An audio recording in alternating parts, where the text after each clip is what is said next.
While Nintendo hasn't officially discussed any details about their upcoming next generation of console hardware, rumours online have been circulating with increasing frequency the past few months about a potential Switch 2, believed to be releasing sometime in 2024.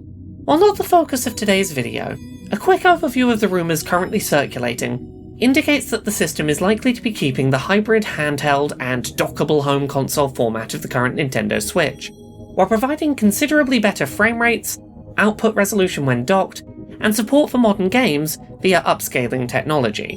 Rumours out of Gamescom back in August suggest that the system was shown running a 4K 60fps port of The Legend of Zelda Breath of the Wild, with essentially zero loading times, and a version of the Unreal Engine 5 demo, The Matrix Awakens, featuring real-time ray tracing.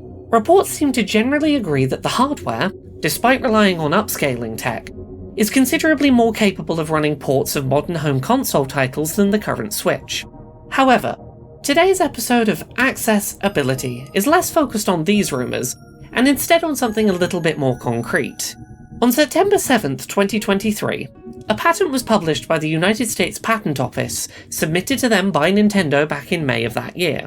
While patents are certainly not confirmation of future product releases, they do indicate that a company was researching a specific technology, and given the timing of the patent, it seems pretty plausible to suspect that it's in relation to the main piece of upcoming Nintendo hardware that we're all waiting for, the hypothetical Switch 2. So today, on Accessibility, we're going to dig into the Nintendo patent for magnetic viscosity fluid in analog sticks, alongside the ways the technology might be used in Switch 2 Joycons, and the potential accessibility solutions and hurdles that such a technology might provide for disabled gamers. Let's start off by summarising what this patent seems to be for. I'll link the full patent down in the video description, but my best understanding after poring over it at length is as follows. Nintendo has been working on technology to create analog sticks containing a viscous metallic fluid. This fluid can be made more or less resistive by creating a magnetic field, thus making it more difficult for the player to push the analog stick in a certain direction, or to help force the analog stick back to its centre position more quickly and accurately. It seems likely that the analog stick would also use this technology to read and register your analog stick position, rather than relying on physical contacts to read your analog position. These new analog sticks may ship on Switch 2 Joy-Cons that come with resistance presets installed onto them for developer ease of use.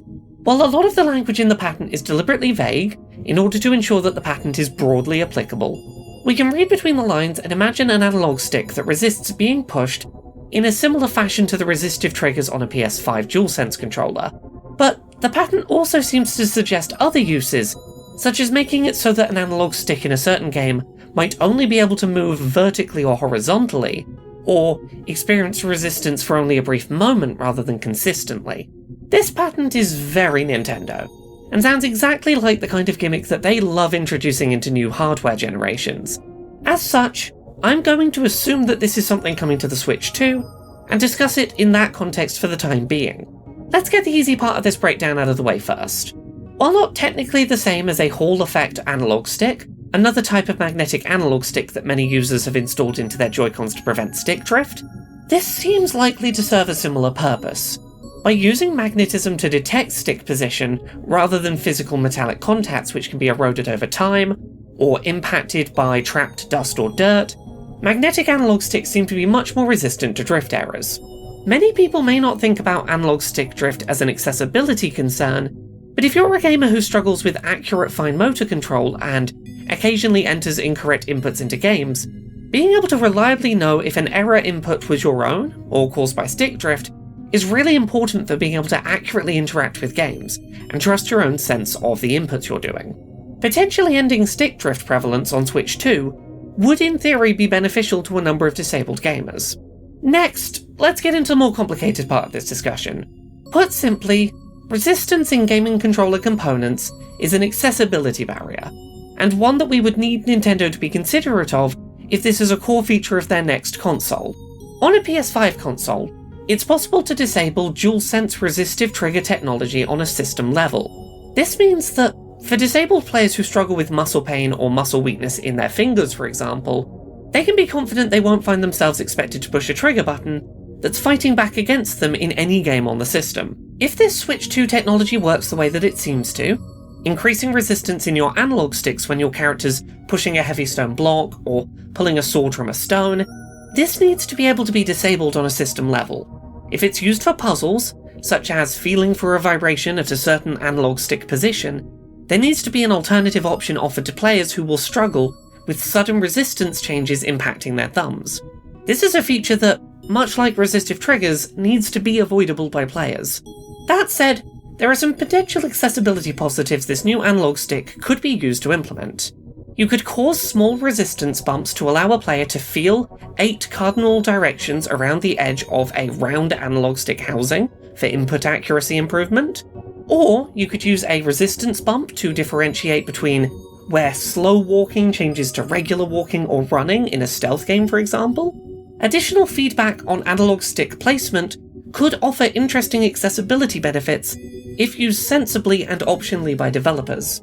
Additionally, one issue seen with the PS5 in terms of accessibility is the lack of support for PS4 controllers when playing PS5 games. Even with resistive trigger function switched off at a system level, PS5 games still look for the presence of resistive triggers on a controller, making it more difficult to trick the PS5 into supporting non-standard controllers. In a similar vein, I really hope that these new analog sticks, if used on the Switch 2, are not used to justify shutting off support for past generation controllers on the new generation of Nintendo hardware.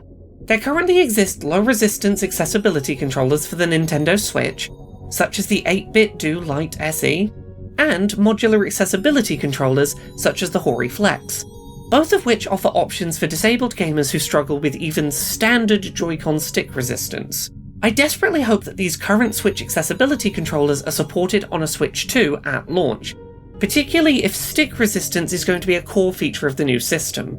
Lastly, and this is a more niche concern, but if these new analog sticks are the default for Switch 2 Joy-Cons, it's likely that finding second-hand replacement sticks will be more difficult for self-repairs than it is currently on the existing Switch model, which uses a fairly standard analog stick component which can be found cheaply online for self-repairs. I've known a lot of disabled gamers in my life, myself included, breaking controller analog sticks through imprecise use, and being able to do your own replacement and repairs can be a really good option to avoid a multiple-week turnaround for a warranty repair. Hopefully this option doesn't vanish if a new proprietary stick format is on the way. I personally love when Nintendo gets weird and wacky with input technology on consoles. I've been playing Trombone Champ this week on Switch, and for the first time in the system's life, I feel like a game has truly justified the inclusion of an IR sensor on the right Joy-Con, allowing me to mime playing a trombone really badly. Nintendo gimmicks can be fun, but Nintendo's not always great as a company about recognizing when a gimmick creates accessibility barriers. There are Switch games today that require motion controls, and offer no alternative options for disabled players, even in cases where alternatives would be easy to offer. Pokémon Let's Go Pikachu and Eevee, for example, require docked mode players to use motion controls to throw their Pokeball, even though in handheld mode a stick and button alternative control scheme already exists. As a company, I don't, as default, trust Nintendo to have considered accessibility in how their new hardware is being designed. I hope that if we see the Switch 2 use these weird new magnetic analog sticks as default, that the feature is optional. I hope that it's not used as justification to shut out current accessibility controllers for Nintendo systems, but I do hope that it's used creatively.